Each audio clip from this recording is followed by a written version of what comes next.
Le cri d'un enfant peut briser du verre, mais dans le restaurant le plus chic de New York, il brisait la patience d'un mafieux. Riccardo Moretti avait un pistolet sur la table, un personnel terrifié tremblait contre le mur, et son fils de 3 ans n'arrêtait pas de pleurer. Tout le monde pensait que quelqu'un allait mourir. C'est alors qu'une serveuse inconnue passa devant les gardes armés. Elle ne tremblait pas, elle ne suppliait pas. Elle prit simplement le garçon en pleurs dans ses bras, regarda dans les yeux l'homme le plus dangereux de la ville et prononça 7 mots qui changèrent tout. Il ne fait pas le capricieux. Il a juste besoin de sa maman. Que s'est-il passé ensuite? Vous n'en croirez pas vos oreilles quand vous découvrirez le secret qu'elle cachait. Le lustre en cristal du restaurant Il Destino vibrait. Ce n'était pas à cause d'un tremblement de terre, ni du grondement du métro sous les trottoirs de Manhattan. C'était à cause des poumons de Leo Moretti, âgé de 3 ans. Le restaurant était silencieux, à l'exception des cris perçants de l'enfant. Il était 20h un vendredi, l'heure de pointe. Habituellement, le cliquetis des couverts contre la porcelaine et le bourdonnement des négociations remplissaient l'air. Ce soir-là, l'atmosphère était lourde, empreinte d'une tension terrifiante et suffocante. À la table centrale, la table du roi, était assis Riccardo Rico Moretti. Rico avait 32 ans, portait un costume Brian sur mesure qui coûtait plus cher que la plupart des voitures, et avait des yeux comme de la glace brisée. Il était le capot de la famille criminelle Moretti, un homme qui avait démantelé des syndicats rivaux à l'aide d'un stylo plume et d'un pistolet silencieux. Mais à ce moment-là, il semblait vaincu. Léo, grogna Rico d'une voix basse et menaçante. Bast, ça suffit.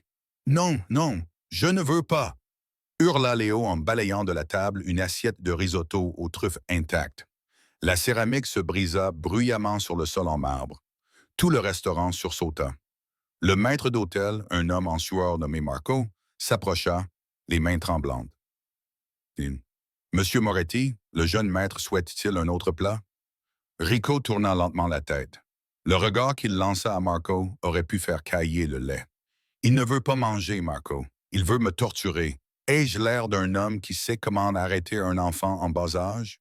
Rico passa une main dans ses cheveux noirs en saisissant les racines. Il était veuf depuis 6 mois. 6 mois d'enfer. 6 mois depuis que sa femme Elena avait été abattue dans une fusillade qui lui était destinée. Depuis lors, Léo n'avait pas prononcé une seule phrase complète. Il ne faisait que crier. Sortez-le d'ici! Aboya Rico à l'intention de son chef de la sécurité, un géant nommé Dante. Dante tendit la main vers le garçon. Allez, petit patron. Léo devint sauvage.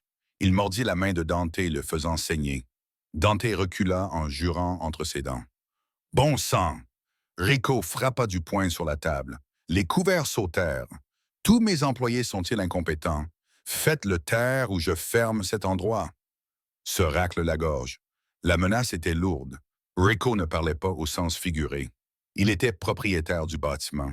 Il pouvait le brûler, se racle la gorge, ce soir même s'il en avait envie.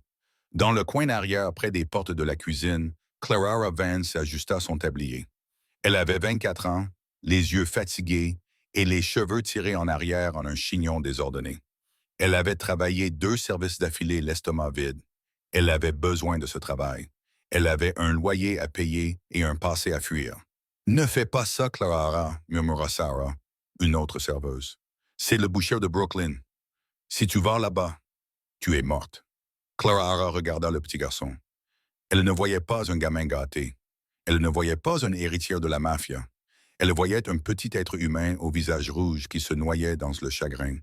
Elle vit la façon dont il agrippait sa chemise, haletant entre 2 sanglots. Elle connaissait ce halètement. Elle connaissait cette panique. Clara ignora Sarah.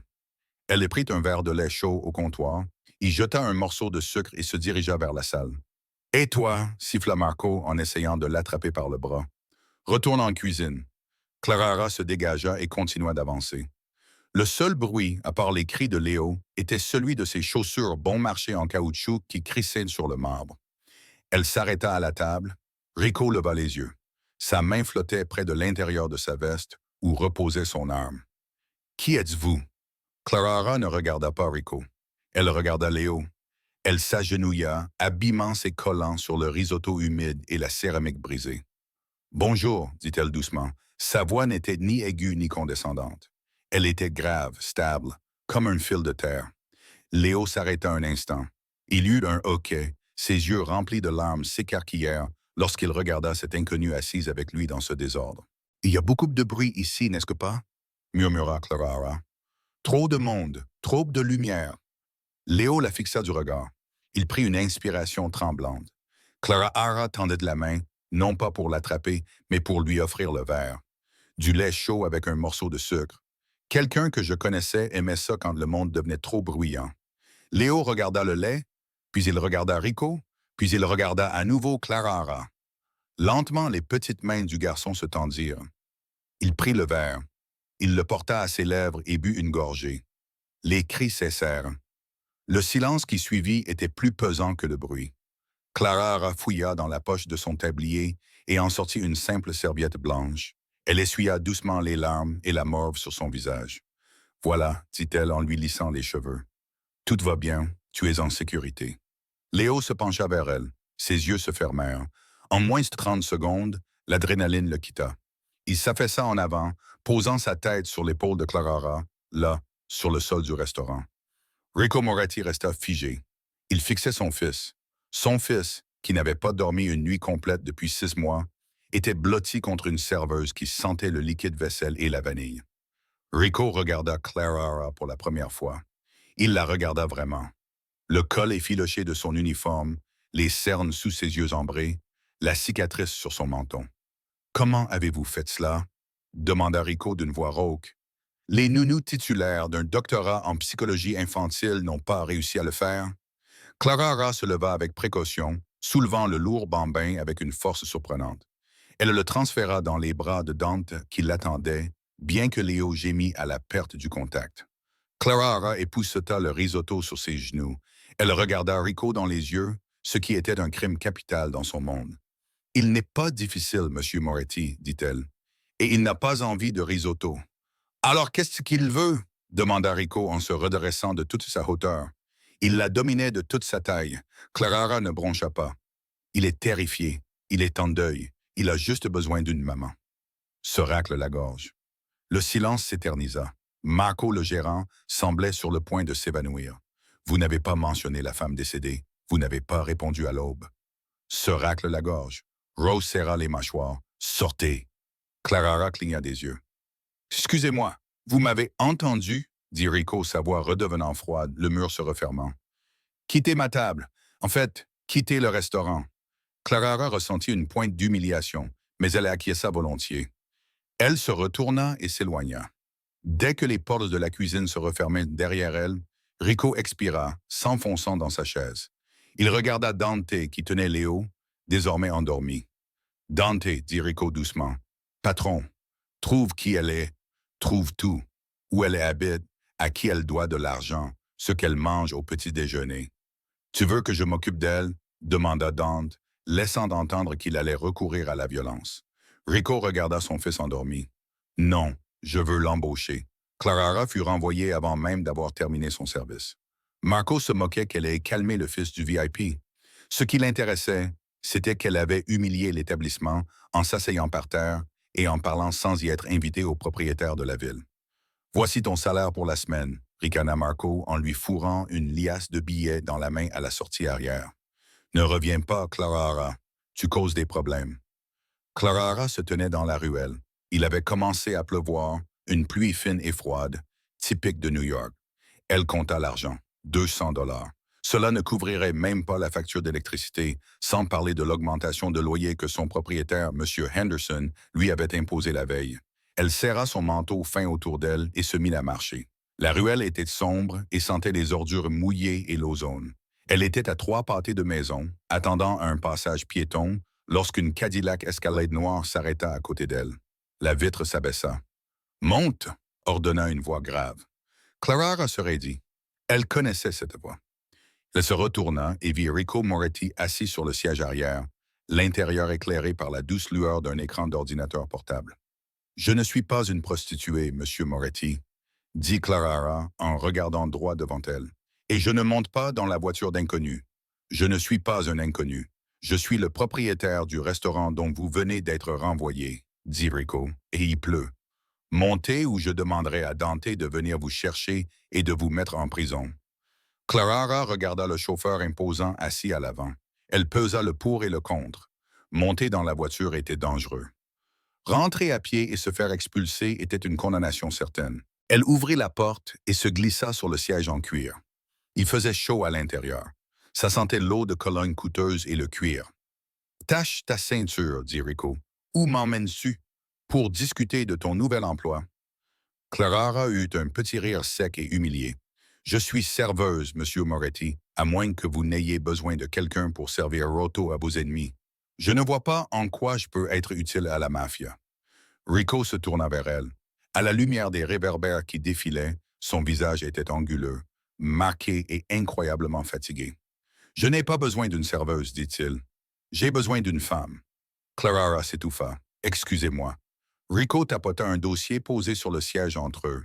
Clara Vance, 24 ans, née à Chicago, sans famille vivante, a abandonné ses études d'infirmière il y a 3 ans et a déménagé à New York pour prendre un nouveau départ.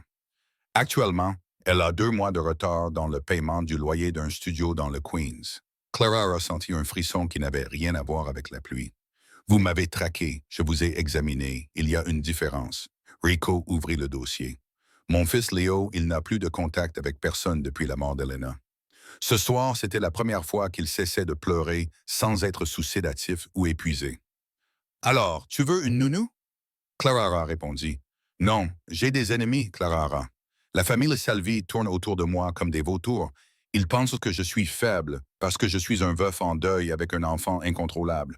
Ils pensent que ma maison est en plein chaos. Rico ferma le dossier. Je dois leur montrer que je suis stable. Je dois leur montrer que j'ai tourné la page. J'ai besoin d'une fiancée pour assister au sommet de paix qui aura lieu dans 2 semaines. Et Léo a besoin de ce que tu as fait ce soir. C'est fou, murmura Clara en s'éclaircissant la gorge. Je ne peux pas prétendre à être la femme d'un mafieux. Le salaire est de 10 000 $ par semaine, déclara Rico d'un ton neutre. Plus une prime à la signature de 50 000 $. Tes dettes seront effacées. Monsieur Henderson et ses avis d'expulsion disparaîtront. Clara eut la bouche sèche. 50 000 $. C'était de la liberté. C'était une nouvelle vie. Et si je refuse, tu sors de la voiture, dit Rico, et tu retournes à ta vie. Je ne te ferai pas de mal. Je ne suis pas un monstre, malgré ce que disent les journaux. Mais Léo, Rico regarda par la fenêtre. Léo va encore se réveiller en hurlant cette nuit. Clara regarda cet homme puissant qui semblait soudain très petit. Elle pensa au petit garçon aux yeux terrifiés. Elle pensa au berceau vide qu'elle avait laissé à Chicago, au secret qu'elle gardait enfoui au plus profond de son cœur, à la raison pour laquelle elle savait comment faire cesser les pleurs d'un enfant. « Quelles sont les règles? » demanda Clara doucement. Rico la regarda, les yeux sombres. « Tu vis dans ma maison. Tu t'occupes de Léo. Tu portes la bague. Tu souris aux caméras, mais tu ne poses pas de questions sur mes affaires. Tu ne vas pas au sous-sol et tu ne tombes jamais, jamais amoureuse de moi. » Clara croisa son regard. « Cela ne posera pas de problème, monsieur Rue. » Oui, je ne crois plus en l'amour. Rico tendit la main. Alors, marché conclu. Clara la serra. Sa peau était rugueuse, sa poigne ferme. Conduis, Dante, dit Rico. La voiture accéléra, se dirigeant vers les ponts, vers les vastes domaines de Long Island. Clara regarda les lumières de la ville s'estomper. Elle venait de vendre son âme au diable pour sauver un enfant. Elle ne savait pas encore que le diable était le seul à pouvoir la sauver de ce qui l'attendait. Le domaine Moretti ressemblait plus à une forteresse qu'à une maison. De hauts murs de pierre surmontés de barbelés, des caméras pivotantes à chaque coin et des hommes armés patrouillant le terrain. Lorsque l'escalade s'arrêta, les portes d'entrée s'ouvrirent pour révéler un grand hall d'entrée froid et immaculé. On se serait cru dans un musée, pas dans un endroit où vivait un enfant. « Ta chambre est dans l'aile est, » dit Rico en sortant de la voiture. « La chambre de l'eau est à côté. La mienne est au bout du couloir. Ne va pas dans l'aile ouest. C'est mon bureau. » Il marqua une pause. « Ne t'en approche pas. » Clara fut conduite à sa chambre par une femme de ménage nommée Maria, qui la regardait avec un mélange de pitié et de suspicion. La chambre était plus grande que tout l'appartement de Clara. Une robe en soie était posée sur le lit. « Monsieur Moretti vous attend pour le petit déjeuner à 7h02 précise. » Maria lui dit « Ne soyez pas en retard. » Cette nuit-là, Clara Hara ne parvint pas à dormir. Le silence de la maison était oppressant. Vers 2 heures du matin, elle l'entendit à nouveau, le cri. Se racle la gorge. Elle bondit hors du lit et courut pieds nus dans le couloir. Elle poussa la porte de la chambre de Léo. Léo était debout dans son berceau, se débattant contre les barreaux en bois, le visage violet à force d'effort. « Maman, maman !» Rico était déjà là, essayant de le retenir, mais Léo le repoussait, griffant la poitrine de Rico. « Léo, s'il te plaît. » Rico le suppliait, l'air épuisé. Clara Hara n'hésita pas. Elle entra dans la chambre. Les Moirot leva les yeux, surpris. Il était torse nu, révélant une tapisserie de cicatrices sur son torse, des blessures de couteau, des éraflures de balles. Clara se força à regarder son visage, pas son corps. « Il ne veut pas de moi », dit Rico amèrement en reculant. Clara s'approcha du lit. Elle ne prit pas Léo immédiatement dans ses bras. Elle se mit à fredonner une mélodie mélancolique. Lavender's blue dilly dilly, Lavender's green. Léo se figea. Il tourna brusquement la tête vers elle. « Bonjour, Léo », murmura Clara. « Fais pas de cauchemar. » Elle abaissa la barrière du berceau et le souleva. Se racle la gorge. Il était chaud en sueur. Elle le porta jusqu'au fauteuil à bascule près de la fenêtre. Elle s'assit, se balançant d'avant en arrière, tout en continuant à fredonner. Rico se tenait dans l'embrasure de la porte, observant la scène. Il s'appuya contre le cadre, croisant les bras. Le clair de lune les baignait. Pendant un instant, l'aube dangereuse ressemblait à un homme regardant sa famille. Mais ce n'était pas sa famille. Elle était une étrangère. « Où as-tu appris cette chanson ?» demanda Rico doucement, une fois que la respiration de Léo se fut calmée. Clara continua à se balancer. « Ma mère la chantait souvent. Tu as un don, Clara. »« Ce n'est pas un don, » dit Clara d'une voix tendue. « C'est le chagrin. Je sais ce que c'est que de se réveiller en cherchant quelqu'un qui n'est plus là. » Rico entra dans la pièce. Il s'arrêta à 1 mètre de la chaise. La tension entre eux changea. Elle n'était plus hostile. Elle était chargée d'autre chose. Une compréhension partagée de la douleur. « Que t'est-il arrivé, Clara ?» Clara leva les yeux vers lui. « Cela ne figurait pas dans le dossier, Monsieur Moretti. Vous me payez pour être une mère pour lui. Vous ne me payez pas pour partager mon histoire avec vous. » Rico la fixa longuement. Une lueur de respect passa dans ses yeux. « Touché, va dormir, Clara. Demain, le tailleur arrive. Nous devons vous donner l'apparence d'un Moretti. » Il se retourna pour partir, mais s'arrêta à la porte. « Et appelez-moi Rico. Si nous devons mentir au monde entier, nous devons au moins utiliser les bons noms. » Les jours suivants furent mouvementés. Clara fut poussée, tirée, habillée de soie et de velours. On lui apprit à marcher avec des talons aiguilles, à tenir un verre de vin, à sourire sans montrer ses dents. Mais le vrai travail concernait Léo. Elle passait des heures par terre avec lui, à construire des tours avec des blocs, à lire des livres. Elle apprit qu'il adorait les dinosaures et détestait les petits pois. Elle apprit qu'il était terrifié par les bruits forts. Elle apprit également à connaître la maison. Un après-midi, pendant que Léo faisait la sieste, Clara se promena dans le couloir. Elle se retrouva près de l'aile ouest. La porte était en chêne massif, légèrement déformée. Elle connaissait les règles. Ne pas entrer, mais la curiosité était une chose dangereuse. Elle poussa la porte. C'était un bureau, des livres en cuir et en bois sombre. Mais sur le mur, il y avait un immense tableau représentant une femme. Elle était d'une beauté à couper le souffle, avec des cheveux noirs et les yeux de Rico. Sous le tableau, Elena avait installé un autel, des bougies, des fleurs et des dossiers. Clara s'approcha. Les dossiers étaient étalés sur le bureau. Il s'agissait de rapports de police et de photos d'autopsie. Clara eut le souffle coupé. Elle vit la photo d'une voiture, une berline argentée criblée de balles. Elle porta la main à sa bouche. Flashback à Chicago. Il y a 3 ans, elle rentrait chez elle à pied depuis la clinique. Une berline argentée la dépassa à toute vitesse, poursuivie par une camionnette noire. Des coupes de feu. La berline s'écrasa contre un lampadaire juste devant elle. Clara courut pour aider. Elle vit la femme à l'intérieur, en sang, se racle la gorge mourante. La femme avait saisi la main de Clara, laissant une trace de sang. « Protège-le. » La femme avait haleté. Clara revint brusquement au présent. Elle regarda la date sur le dossier. Ce n'était pas d'il y a 3 ans. C'était il y a 6 mois. À New York. Mais la voiture, la méthode, c'était exactement le même coup qu'elle avait vu à Chicago. Celui qui l'avait poussé à fuir la ville parce que le tireur avait vu son visage. Qu'est-ce que tu fais ici? La voix était comme un coup de fouet. Clara se retourna brusquement. Rico se tenait dans l'embrasure de la porte et cette fois, il ne la regardait pas avec respect. Il tenait un pistolet. La porte était ouverte. Clara balbutia, reculant contre le bureau. Rico rangea son arme, mais traversa la pièce en deux enjambements. Il lui saisit le bras, la serrant si fort qu'il lui fit mal. « Je t'avais dit que l'aile ouest était interdite. Je suis désolé, » pleura Clara. « C'est juste que j'ai vu la photo. » « Tu n'as rien vu, » siffla Rico. Il l'attira vers lui, son visage à quelques centimètres du sien. Ses yeux étaient plissés. « Sais-tu ce qui arrive aux gens qui en savent trop dans cette maison? Ils disparaissent. »« Rico, tu me fais mal, » murmura-t-elle. Il se figea.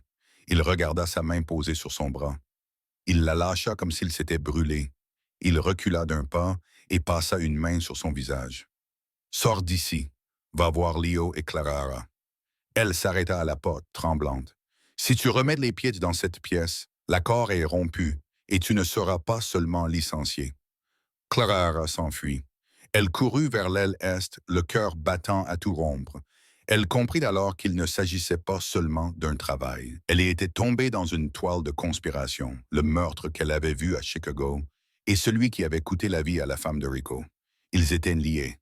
Et si le tueur était toujours en liberté, il pourrait reconnaître Clara aussi facilement qu'elle avait reconnu son travail. Elle n'était pas seulement une fausse fiancée, elle était un détail gênant. 2 semaines passèrent. Le soir du sommet pour la paix arriva. Le domaine Moretti était métamorphosé.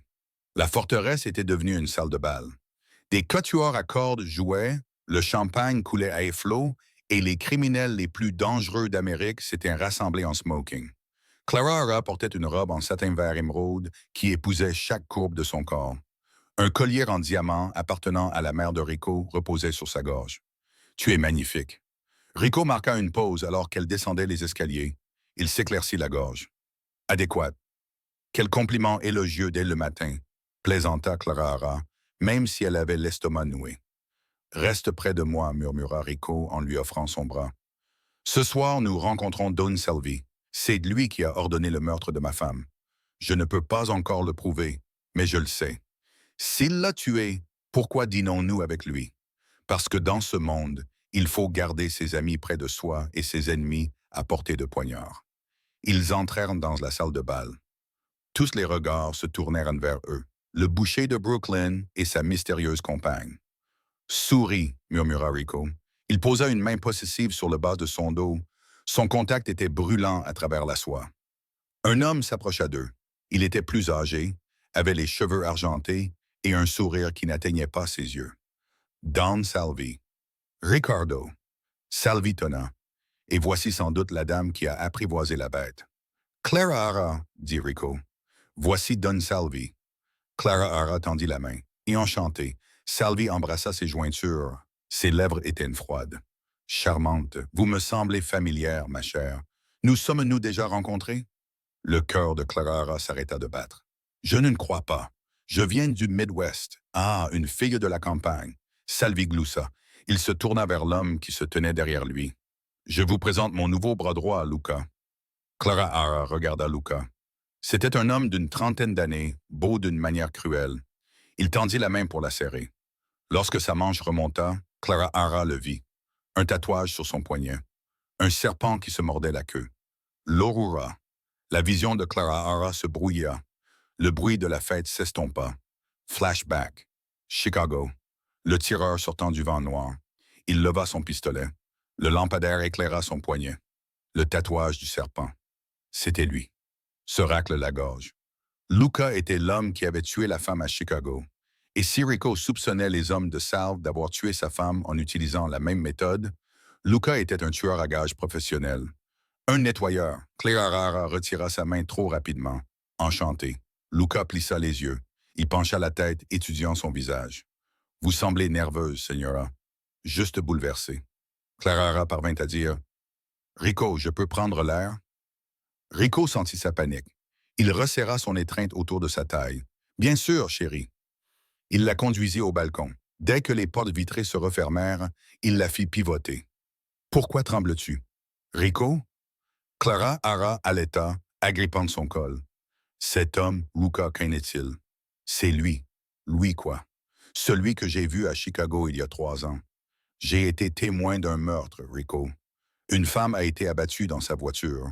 J'ai vu le tireur. J'ai vu son tatouage. Un serpent qui se mord la queue. Rico se raidit. Luca a ce tatouage. Oui, c'est lui le tueur. Et s'il est ici, Roe, c'est qu'il travaille pour Salvi. Les yeux de Roe se remplirent de haine. Salvi n'a pas seulement tué Elena. Il dirige une équipe de tueurs à gages à travers tout le pays. Il m'a reconnu, murmura Clara. Je l'ai vu dans ses yeux. Il sait que je suis le témoin qui s'est échappé. Soudain, la porte du balcon s'ouvrit. Ricardo appela une voix. C'était Marco, le gérant du restaurant, qui aidait à organiser le service traiteur. Mais Marco était pâle. Il avait un pistolet pointé dans le dos. Derrière lui se tenait Luca, qui tenait un pistolet silencieux. « Je croyais te connaître », dit Luca en entrant sur le balcon, fermant la porte et la verrouillant. « La petite infirmière de Chicago. Tu as 9 vies, ma chérie. » Rico s'est placé devant Clara. « Luca, tu fais une erreur. L'erreur, c'est de l'avoir laissé s'échapper il y a 3 ans. » Luca a souri. « Don Salvi te salue, Rico.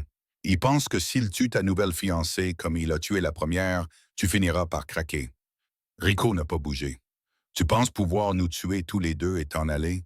Qui va m'en empêcher? Tes hommes boivent mon vin et Dante. Dante fait actuellement une sieste dans le garde-manger avec un couteau dans la gorge. » Le visage de Rico s'assombrit. Dante était mort. « Clara, » dit Rico d'une voix terriblement calme. « Quand je bougerai, tu courras. Saute du balcon. » Quoi? C'est 6 mètres. Mieux vaut une jambe cassée qu'une balle dans la tête. C'est tellement romantique. Luca ricana. Il leva son arme. Rico se précipita. Il ne chercha pas à attraper son arme. Il se jeta sur Marco, poussant le manager contre Luca. Thip.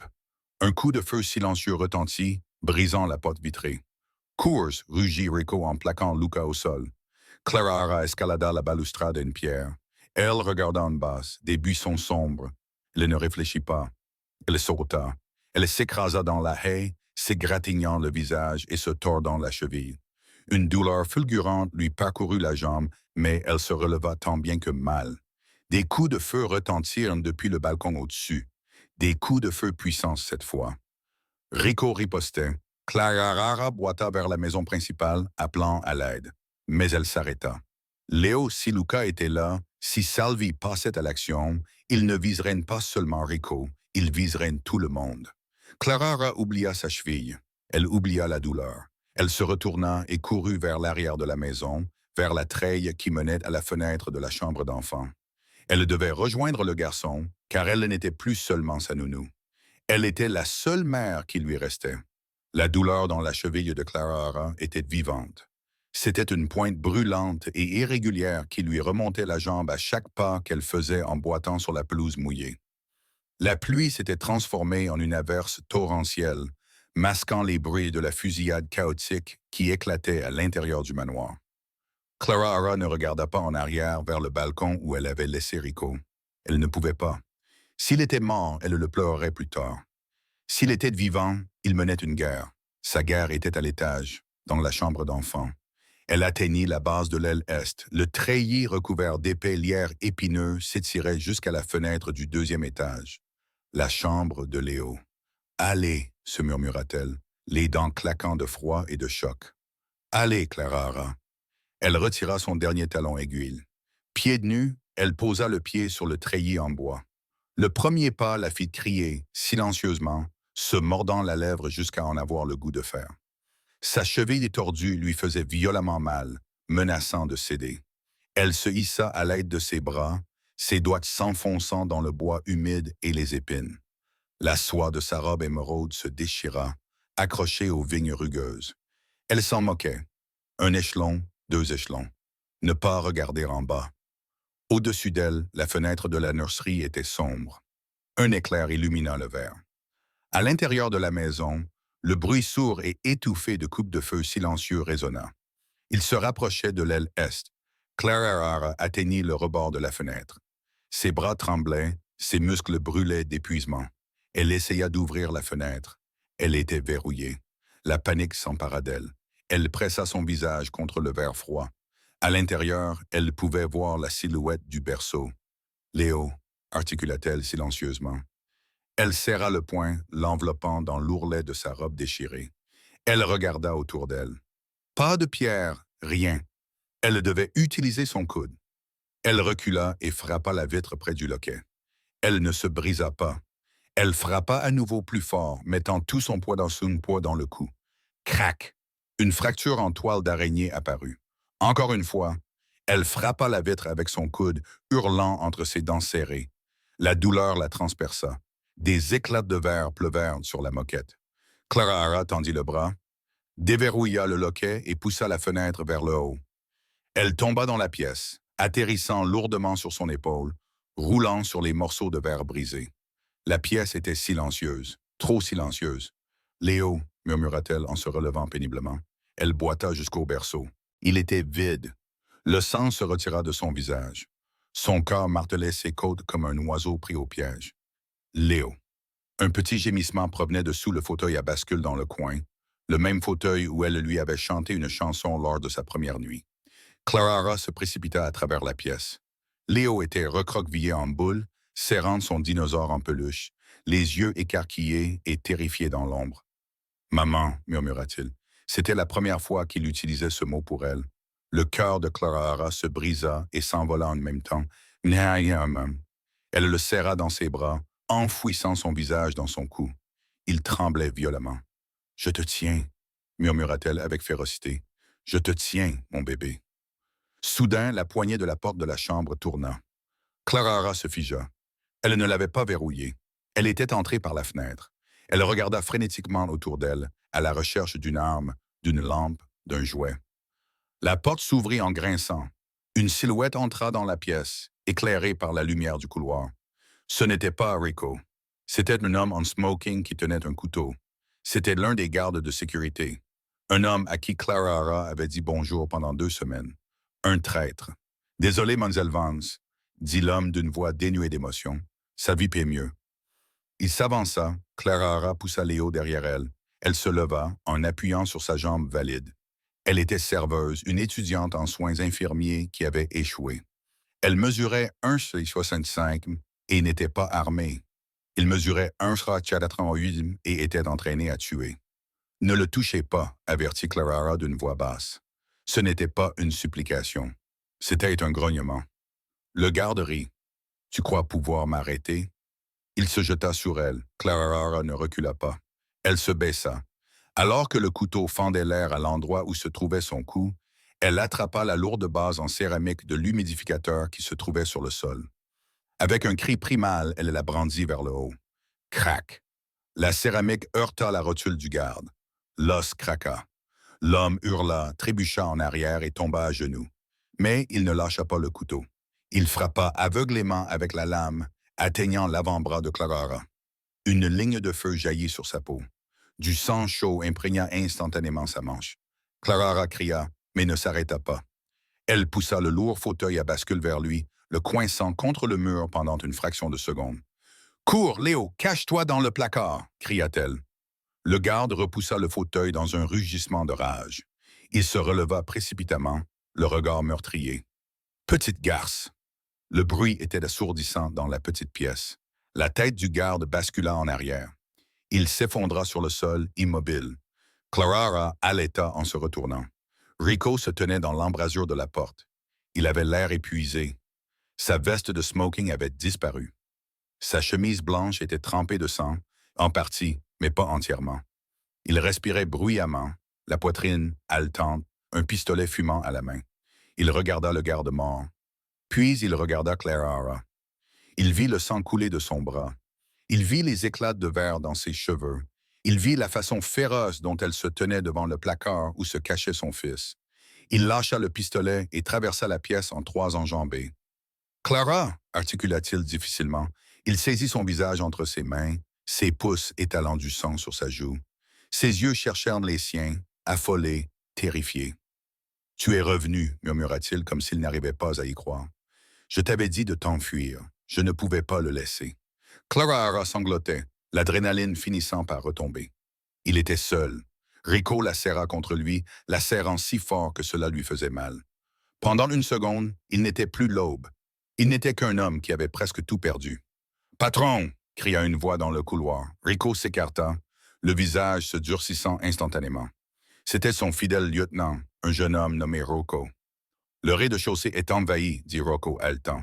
Salvi a amené une armée. Luca est à ta recherche. Nous ne pouvons pas tenir les lestes. » Rico regarda Clara Hara, puis le placard d'où Léo jetait un œil. « Le coffre-fort, ordonna Rico. Rico, tu saignes, dit Clara Hara en remarquant une tache sombre qui s'étalait sur son flanc. Bouge, ordonna Rico, ignorant sa propre douleur. Il prit Léo dans un bras et attrapa la main indemne de Clara Hara de l'autre. Nous devons disparaître. Le coffre-fort n'était pas seulement une pièce sécurisée. C'était un bunker souterrain construit sous la cave à vin, entouré de 60 cm de béton armé et d'acier. La lourde porte en acier se referma dans un sifflement, se scellant avec un bruit sourd mécanique qui coupait le monde extérieur. Les bruits des coups de feu, de la pluie et des cris disparurent instantanément. Le silence fut soudain et pesant. La pièce était austère. Des moniteurs médicaux montraient les images filmées par les caméras de la maison au-dessus et un système de ventilation ronronnait doucement. Rico posa Léo sur l'un des moniteurs. Le garçon était étrangement calme, les yeux écarquillés et vides. Le traumatisme commençait à se faire sentir. Rico se détourna et s'appuya lourdement contre le mur d'acier. Il glissa jusqu'à s'asseoir sur le sol, serrant son flanc. Son visage était gris. Rico. Clara Hara oublia sa propre cheville douloureuse. Elle boitilla jusqu'à l'armoire à pharmacie et l'ouvrit brusquement. Sa formation d'infirmière prit le dessus sur sa peur. Elle attrapa l'antiseptique de Gore et une trousse de suture. Elle s'agenouilla à côté de lui. « Laisse-moi voir, ordonna-t-elle. Rico essaya de la repousser. « Occupe-toi d'abord de Léo. Léo est en état de choc, mais il va bien physiquement. Tu saignes sur le sol. Enlève ta chemise. » Rico la regarda. La serveuse soumise avait disparu. La fille terrifiée avait disparu. C'était une femme dans son élément. Il obéit en déboutonnant sa chemise déchirée avec des mains tremblantes. La blessure était une profonde écorchure le long de ses côtes. Une balle avait traversé la chair, mais avait manqué les organes vitaux. C'était laid, mais pas mortel si on l'arrêtait. « Il faut des pointes de suture, » dit Clara d'une voix clinique et calme. « Ça va faire mal. Je n'ai pas d'anesthésiant. »« Faites-le, » dit Rico entre ses dents. Clara s'attela à la tâche. Ses mains, qui tremblaient quelques heures plus tôt lorsqu'elle tenait un verre de vin, étaient désormais d'une stabilité à toute épreuve. Elle nettoya la blessure, ignorant le halètement de Rico. Elle enfila l'aiguille.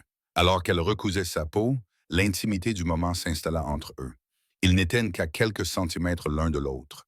Elle pouvait sentir l'odeur de la poudre à canon et de la pluie sur lui. Il pouvait sentir l'odeur de la sueur et de la terreur sur elle.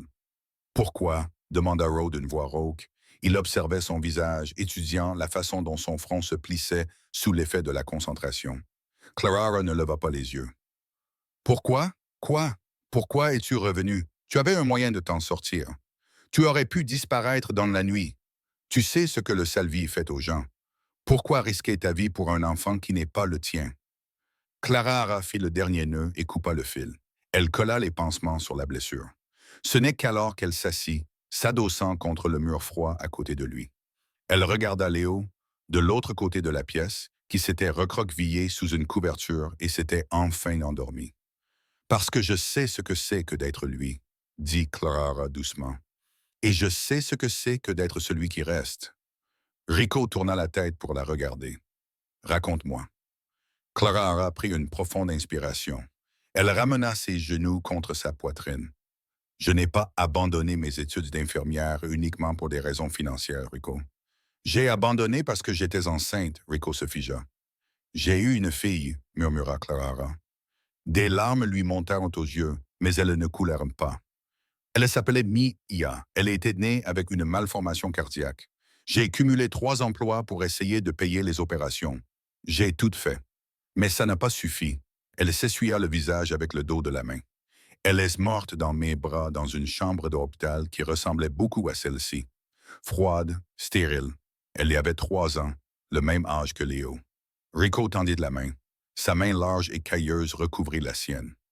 Après sa mort, Clara a continué, la voix tremblante. Je me sentais vide. Je l'entendais encore pleurer la nuit. Je me réveillais sans cesse pour aller vérifier un berceau qui n'était plus là. C'est pour ça que j'ai quitté Chicago. C'est pour ça que je rentrais chez moi à pied ce soir-là quand j'ai vu Luca tuer cette femme. Je marchais parce que je ne supportais pas le silence de mon appartement vide. Elle s'est tournée vers Rico. Ses yeux ambrés étaient à vif, dépourvus de toute défense. Quand j'ai vu Léo crier dans le restaurant, je n'ai pas vu un gamin capricieux.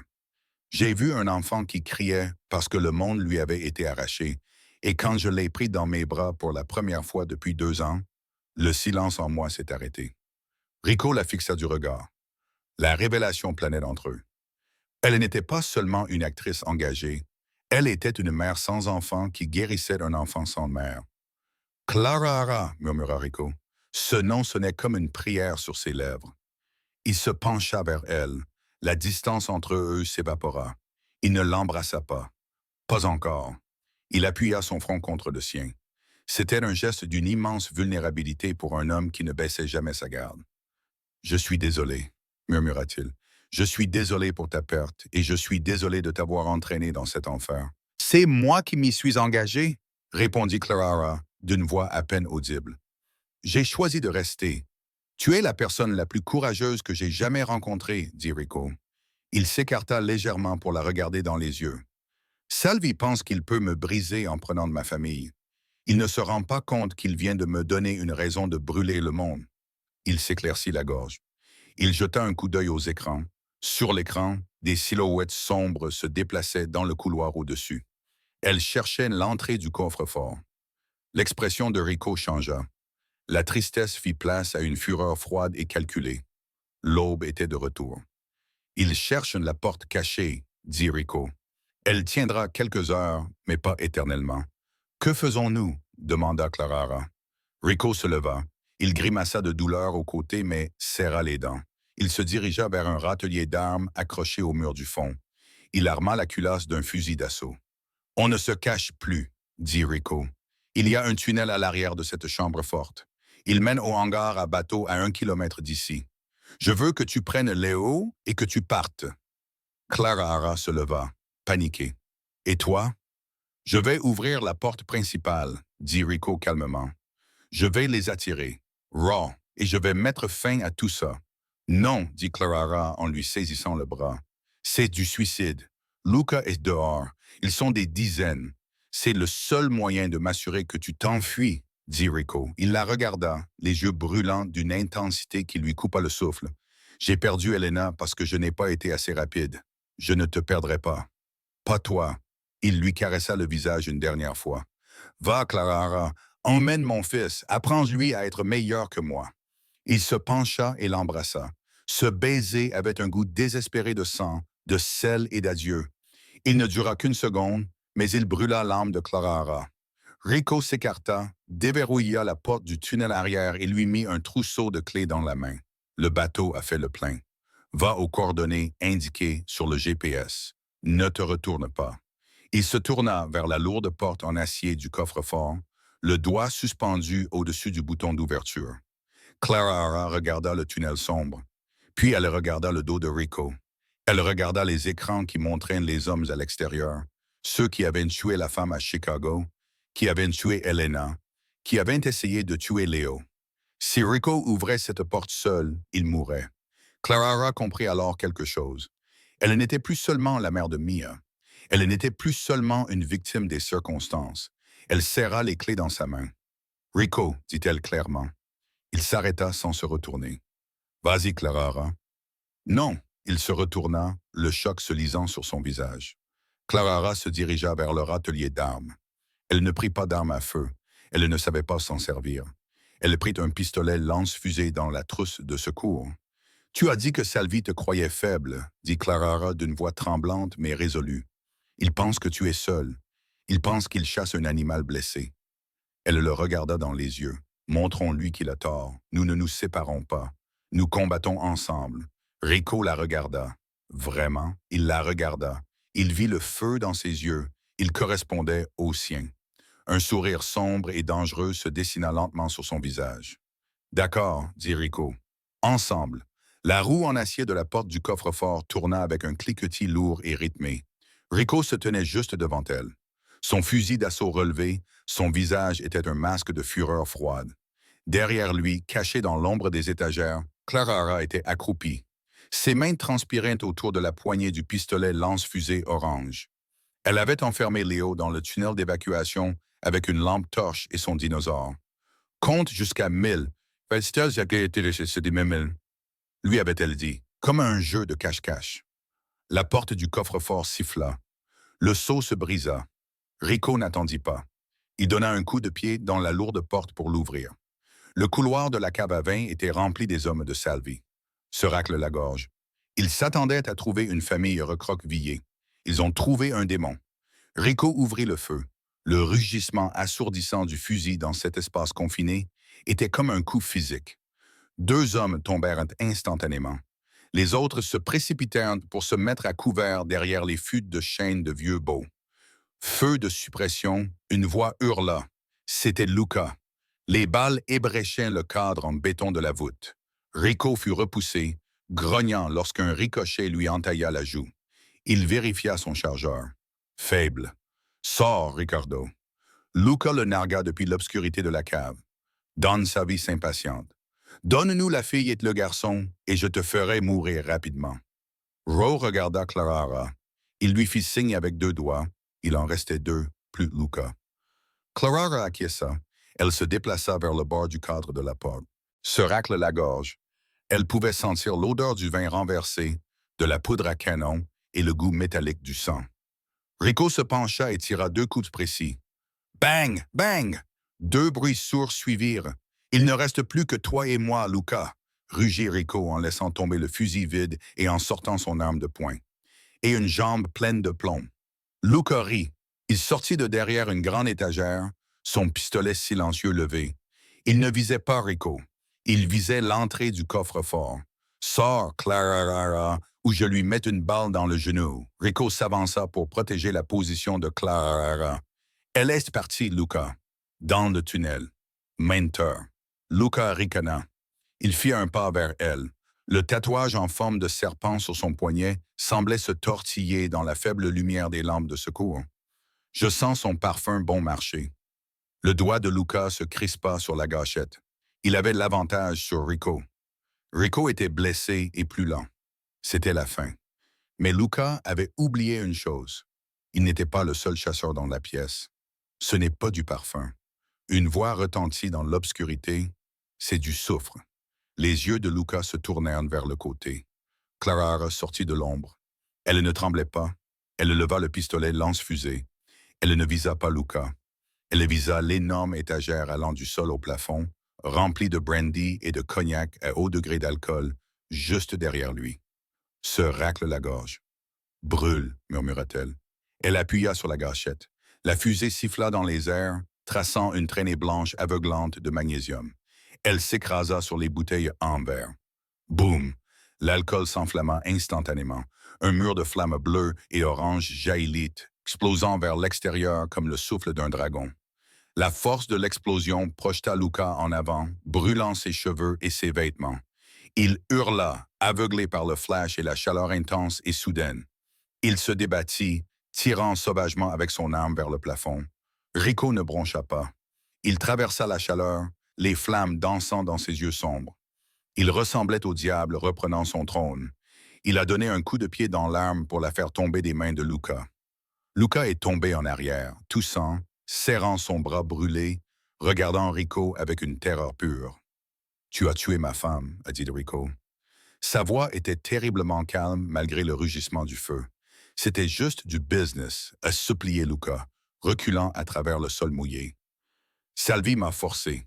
Et ça, a dit Rico en levant son arme, c'est une affaire de famille. Bang! L'écho dura plus longtemps que le coup de feu. Luca resta immobile. Le feu se propageait rapidement. La chaleur devenait insupportable. Les extincteurs se déclenchèrent enfin, inondant la cave d'un sifflement d'eau et de vapeur. Rico resta debout devant le corps pendant 1 seconde, puis se retourna. Il rangea son arme dans son étui et regarda Clara. Elle se tenait au milieu des débris de verre et de la fumée, le pistolet lance-fusée vide pendu à son côté.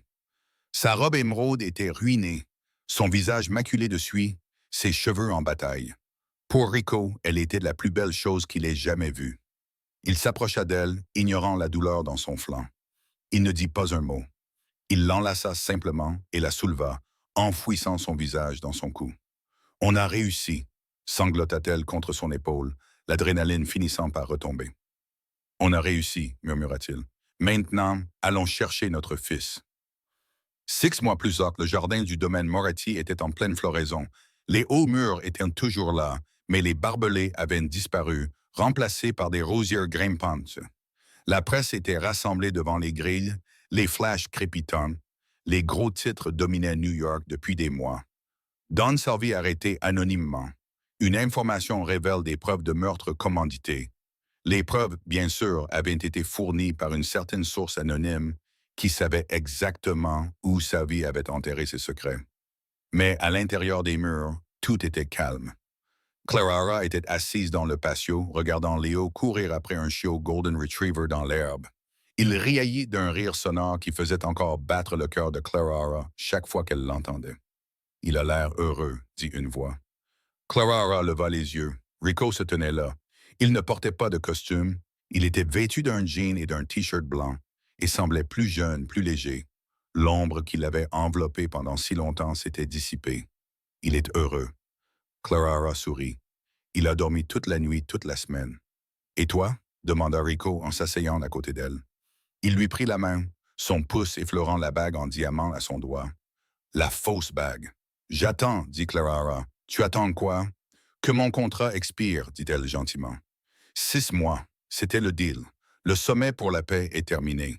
Salvi est parti. Tu n'as plus besoin d'un faux fiancé. Rico se tut. Il regarda Léo puis Clarara.